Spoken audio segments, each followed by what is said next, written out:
I'm still stuck in this damn doll. But I guess that it's appropriate because this week we are checking out Gremlins ripoffs and little monster movies. Now, there are plenty of movies with small monsters, so I tried to find ones that were directly inspired by the Joe Dante classic.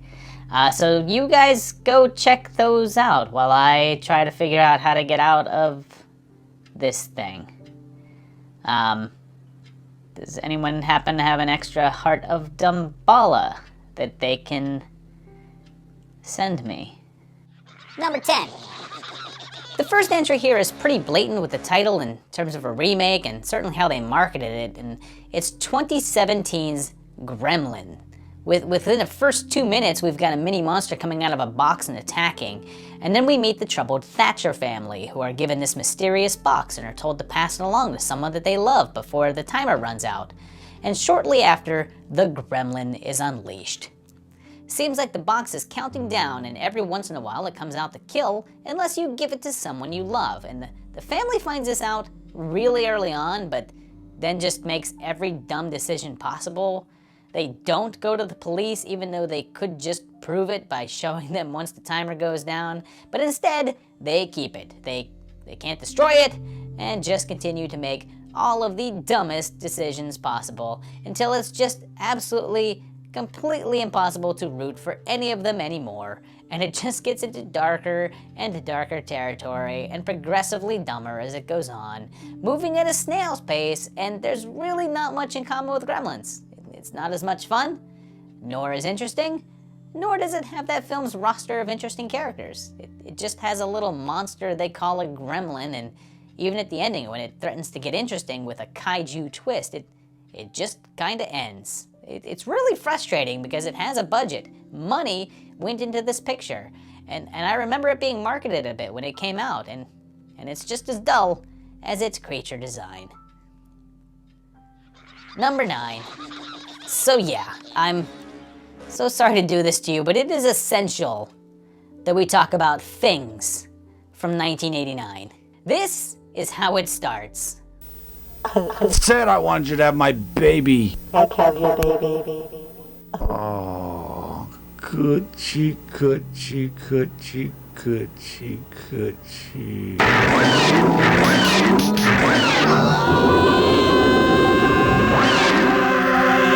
So yeah, it's one of those kind of movies, and if you're familiar with the bad movie scene, this one has sort of become legendary for just how terrible everything about it is. It's got 80s adult legend Amber Lynn as a reporter who stands in front of TVs like reporters do, and apparently her scenes were shot much later on and separate from anything else, and the camera quality is jarringly different, but they wanted her in it to boost video sales because, you know, you're looking for movies featuring Amber Lynn, and here's one called Things, and she's in it, so this is clearly what you're looking for, right? I probably could have thrown this in the Evil Dead ripoff category as well, since it's a group of friends going up to a remote cabin and there's an old tape recorder involved, and it's Doug's cabin, and they just hang out for like a really long time. Doug's girl gives birth to a thing, and it starts killing, and it seems like Doug and Susan were desperate to have a kid, so they let someone do experiments, which leads to... One of the boys took a hammer to Harold's head, the claw of the hammer, and the other slashed his stomach open with a machete. Harold died from blows to the head. But it wasn't until the machete slashed him open that he smiled. The first time the boys had ever seen him smile. At that instant, out of the flames of hell, a large serpent-like beast burst out of Harold's bloody stomach and devoured both killers, and proceeded to consume everyone else in the town that it set its eyes upon. It had a hunger that couldn't be satisfied until it ate every torso in the town. What the hell? And then their friend somehow slips into another dimension or something, and they have to fight the things, occasionally having these weird dreamlike sequences that are straight out of some film student attempt at avant-garde cinema. And it's just one of those movies that people talk about and you watch and you get like halfway through and wonder why the hell you're still watching it, but you've committed, so you just have to get through. And on the plus side, there's plenty of little monster action. On the minus, it's also cheap and goofy that it's ridiculous. And once it gets into it, there's a weird kind of charm to it that's at least fun in its ineptitude. Like, the end title lets you know that you've just experienced things, like they're aware that you just went through something. Number 8. One of the more recent entries here is 2014's Chubbies from Troma, but not like a Lloyd Kaufman Troma, but one of the movies that Troma released. And it starts in space with a planet that forbids sex, but there's these hand puppets and they're banished along with their lawyer, but they escape and land on Earth. Then there's a bowling alley and it's Halloween, and this dude is dressed as Jareth. So as terrible as this has been so far, at least it has that. It's supposed to be set in the 80s, and Lloyd is here, I think, playing Ronald Reagan. The Chubs attack, hiding in people's butts and turning them purple, and the lawyer is like a space bounty hunter after them. So we're ripping off critters, so we're ripping off a ripoff now, and we're told that if a chubby gets inside of a female host, it can reproduce. It's, yeah, it's not good, and full of the typical potty humor that you'd expect from one of this sort of off-brand Troma catalog, but it's not as much fun as you would hope. There's just not enough focus on the little guys and their shenanigans to really add up to anything. Number 7. Back in 1991, there was the ultra-low-budget Beasties, which was coincidentally the alternate title for Ghoulies at one point. It's the one and only film from Stephen Paul Contreras and gives us our title creatures within the first couple of minutes, and yep, they're hand puppets. Then there's a young couple who see a spaceship and react to it with total shock, but they never show it. It's kind of like that old Saturday Night Live skit. It's not like anything ever imagined. It's like it's a plant or an animal or something living. We better tell somebody about this. Come on, let's get the hell out of here. Oh, I know what that is. Well, what the hell is it? What the hell is that thing?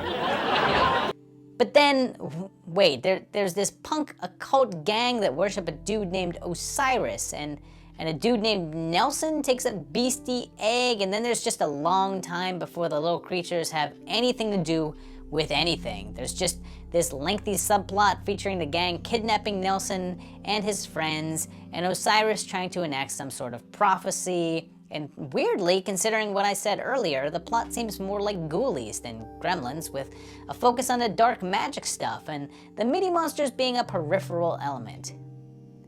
Osiris turns into a third-rate Gwar member, and yeah, this one's pretty terrible and really not worth watching, especially if you're expecting monster action, although the main alien thing that shows up is pretty fun, and the little guys are the central focus of the finale, with the most confusing and unsatisfactory cliffhanger ending of all time.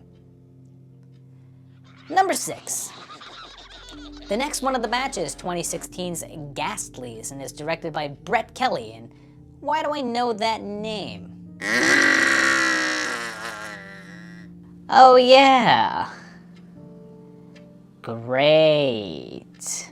It starts with a satanic ritual and a UFO, and cut to 5 years later, and a group of sorority girls head up to a weekend getaway at a cabin in the woods, and of course, and I think it's supposed to be the 80s, and they find a dead gopher when they get there, and I'm guessing it's supposed to be a real gopher, but it's obviously a stuffed animal. And the sorority girls are also obviously in their 30s. And I know that college students in their 30s is not unusual, but they have a couple of comments about how they're growing up and in college now. And I really think they're supposed to be new college kids, fresh out of high school. If this is supposed to be the 80s, which I'm assuming based on how everyone is dressed and they still use cassette tapes, but college girls did not have all over body tattoos back then. And also, Rock that bod, you're a total Betty. no one said that in the 80s. Or, well, ever. If the idea of a movie about little monsters in the 80s doesn't scream Gremlins ripoff enough, our main character tells a story about her dad dying on Christmas. The acting is top-notch. Why, God? Why have you forsaken me? If those creatures are still alive? And when we finally get some glimpses of the Ghastlies, yep, they're hand puppets. But would you expect any less? Well, I hope so, because what you get definitely qualifies as less. And then there's this guy. This is John Migliore. You may have never heard of him, but like Sean C. Phillips, he's a magnet for showing up in these things. I've already seen him in Amityville Death House, Raiders of the Lost Shark, Creature from Cannibal Creek, and of course, Ouija Shark. And he's in like 100 more. Anyway, there's 3 Ghastlies, the lizard one, purple people eater one, and the yellow guy with the horn on his head, and I'll give them a little credit for having unique looking little guys, but it's bad. It's pretty bad. I mean, out of the 3 Brett Kelly movies that I've watched for this channel, it's the best one, but understand that I'm basically saying, hey, I just threw up 3 times, but this last one burned my throat the least. Number 5. There's a few movies called Little Devils, but only one called Little Devils: The Birth from 1993. This one was actually the final director credit for George Pavlou, who also gave us Rawhead Rex a few years earlier. And it gives us Lionel here, who finds some of that magic mud that those kids are always talking about, and starts making some sort of statue. Meanwhile, Ragman lives next door, and his landlady is Miss Stella Stevens, and then Dr. Jacoby shows up as well. After setting up like a bunch of characters, we finally get a look at our little monster, the statue turned into a sort of gargoyle minion with a flamethrower. These guys are sort of like Full Moon level from the same era, which is a plus actually, and oh, Skippy's dancing. Well, that's okay, another plus. They finally start attacking, even though they sadly keep most of the shenanigans off screen, and not only do they have flamethrowers, but also these projectile weapons. And it finally kicks in around the 1 hour mark, where the movie finally takes some unexpected turns, and yeah, it's pretty dull for the majority of the film, but near the end it does get pretty entertaining, and at least they went with some articulation for the creatures, which is more than I can say for a few of the movies that we've already watched here. It's, well, not good, but it is a step in the right direction for this list. Number 4. Now, out of all the movies on this list, nothing is as close to perfection as 1988's Hobgoblins, coming out after the height of Gremlins mania and directed by Rick Sloan, who would then go on to direct the Vice Academy franchise, which I will have to get to at some point. It starts with a security guard teaching a new recruit, and he goes in this big jailed up vault. It seems the vault holds the hobgoblins who grant you your wildest dreams, and this guy's dream is to be a not a rock star, I guess a professional poser in front of an empty room with no band, but then they kill him. So Kevin gets hired as the new guard, and he's also told not to go into the vault, and he has this group of friends, including these two.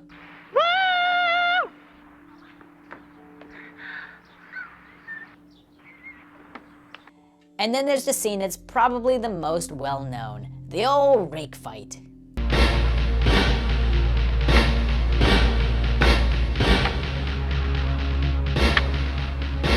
Yeah, go for it!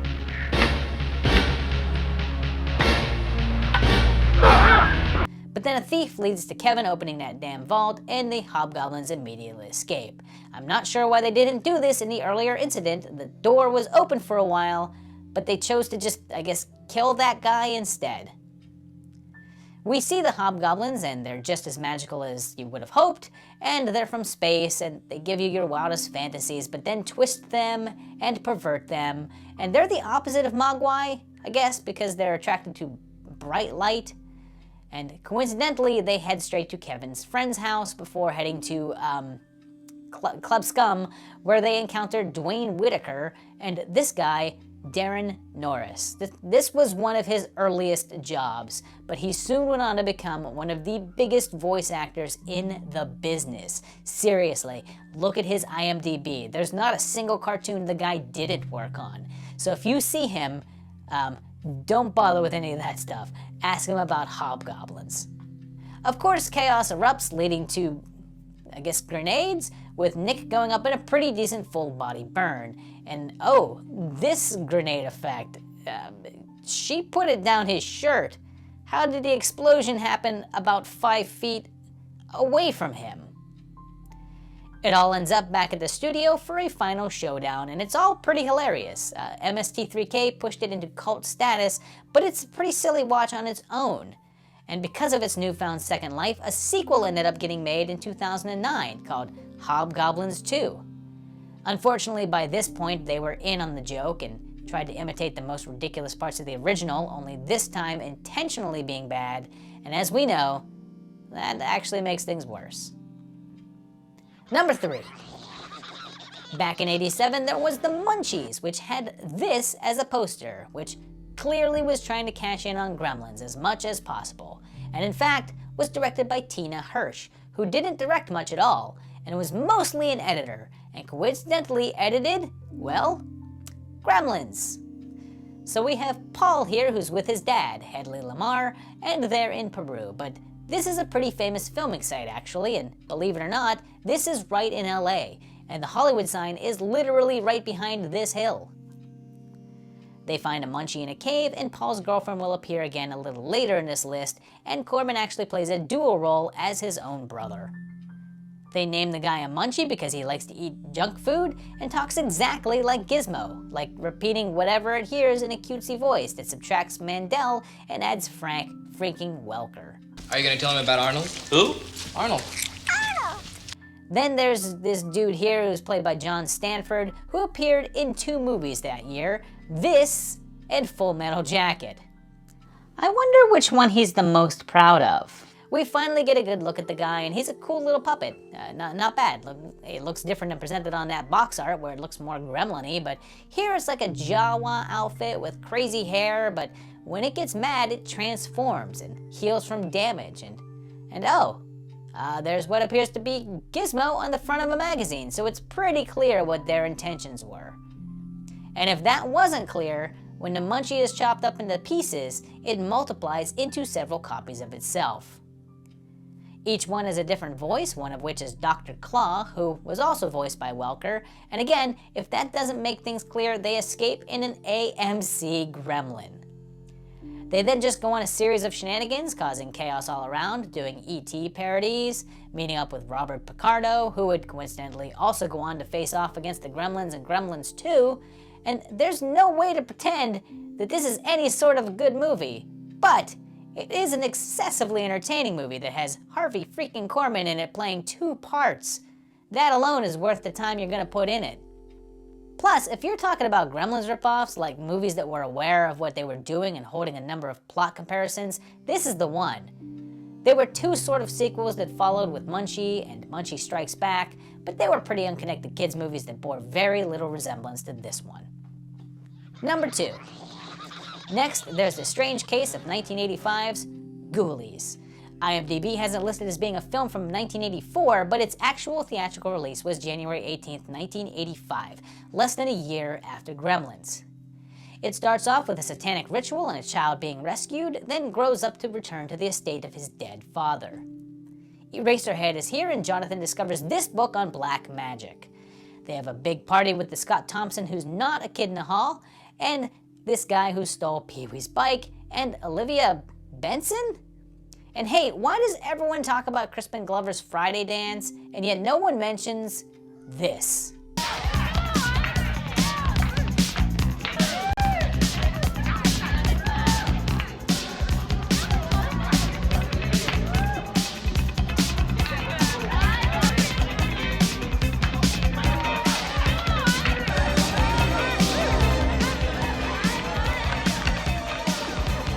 Jonathan does a ritual which calls up the Ghoulies, which are delightful hand puppets from John Carl Buechler.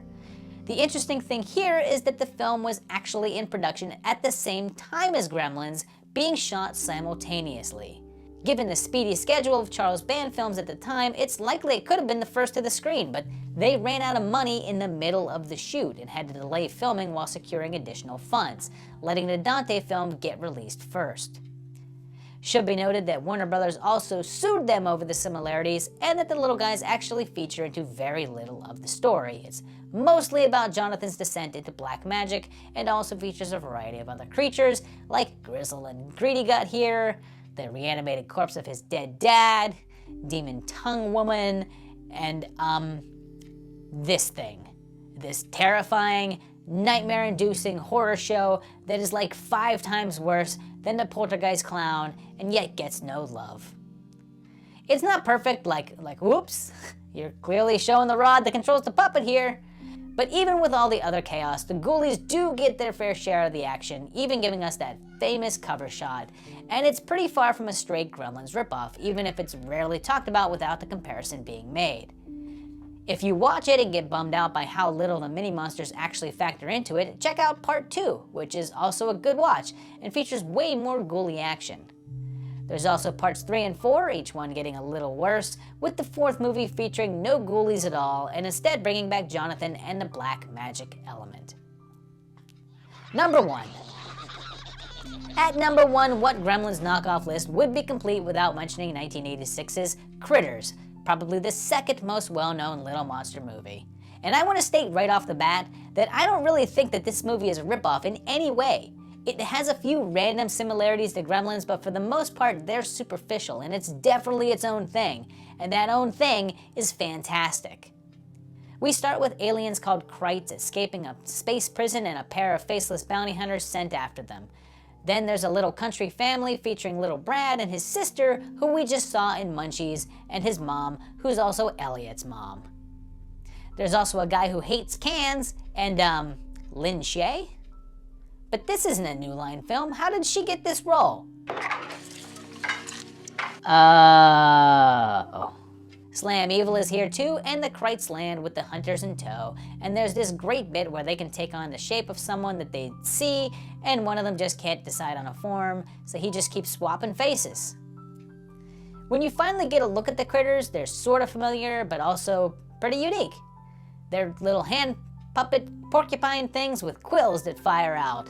And they can also roll into a ball and attack you. And it's important to note that although this film came out pretty solidly after Gremlins, director Stephen Herrick has stated that the script was written long before that film's release and was actually rewritten in order to further differentiate itself.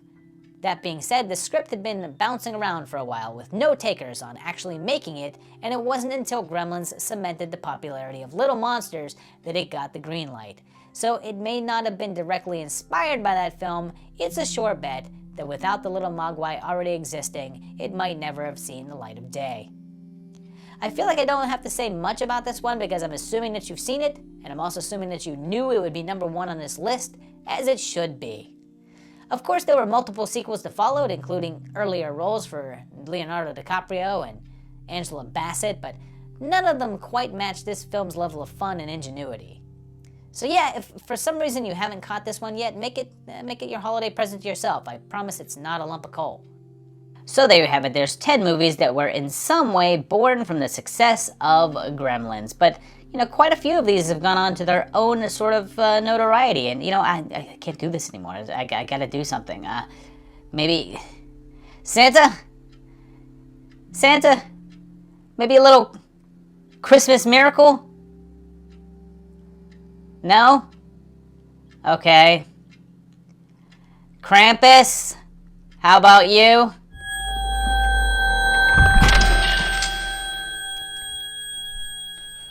Oh, hey, that apparently did it. Okay, I'll see you next week for another great video. Thanks, guys. Bye-bye.